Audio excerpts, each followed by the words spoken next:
Ever wonder what made a basketball team so electrifying that they changed the game forever? What if I told you it was a smile, a no-look pass, and a revolution called Showtime?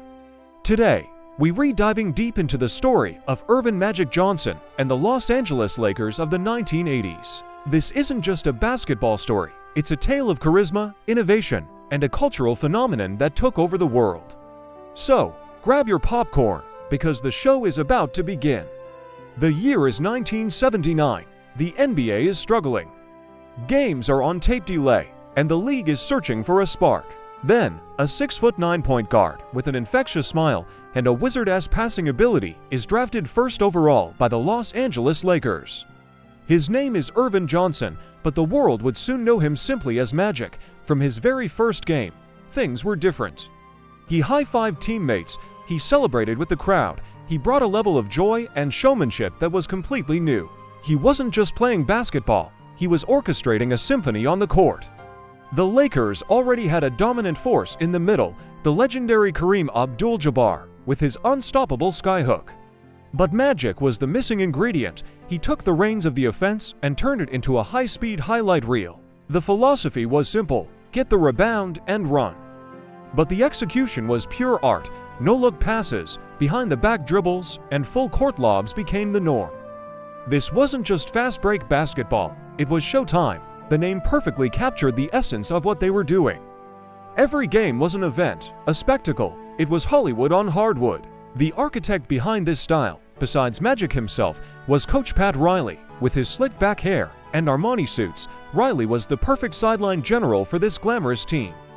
He pushed them to be not just talented, but disciplined. He demanded excellence, and the team responded. Alongside Magic and Kareem, you had a cast of stars. James Worthy, Big Game James, was an athletic forward who could finish any fast break with a thunderous dunk. Michael Cooper was a defensive lockdown specialist, the perfect complement to the high-flying offense. And Byron Scott was a deadly shooter who could stretch the floor. Together, they were a perfectly balanced machine. The Lakers' home, the Forum, became the hottest ticket in town. Celebrities lined the court, Jack Nicholson being the most famous fan. The Laker girls became an iconic dance squad, adding to the entertainment. It was more than just a game, it was a party, and everyone wanted to be invited. This energy, this blend of sports and entertainment, was exactly what the NBA needed. The Lakers didn't just win games, they captured the imagination of a nation. And when they did, the Showtime era was defined by success. In Magic's rookie season, they went all the way to the NBA Finals against the Philadelphia 76ers. In a legendary Game 6, with Kareem out due to injury, the rookie Magic Johnson stepped in to play center. He scored 42 points, grabbed 15 rebounds, and had 7 assists, leading the Lakers to a championship. It was a performance for the ages, announcing to the world that a new king had arrived. That was just the beginning.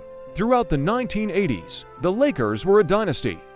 They reached the NBA Finals an incredible 9 times in 12 seasons, winning 5 championships. Their rivalry with Larry Bird and the Boston Celtics became one of the greatest in all of sports history. It was more than just East Coast versus West Coast. It was a clash of styles and personalities. The gritty, fundamental Celtics against the flashy, run-and-gun Lakers.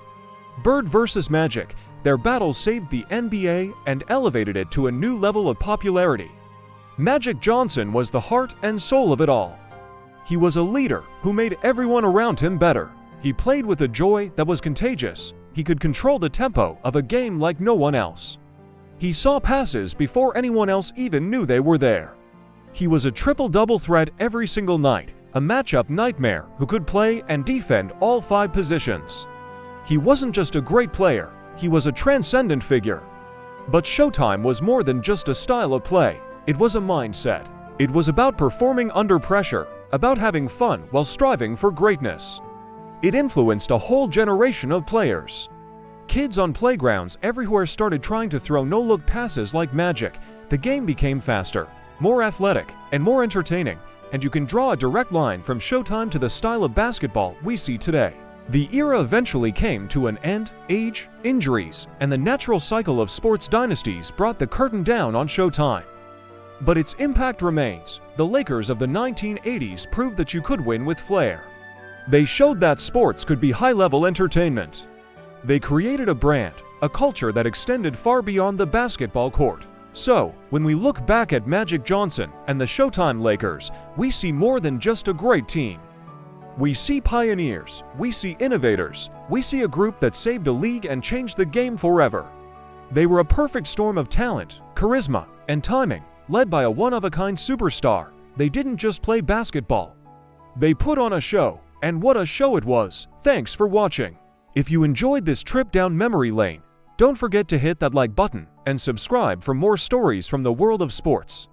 Let me know in the comments what your favorite Showtime memory is. Until next time.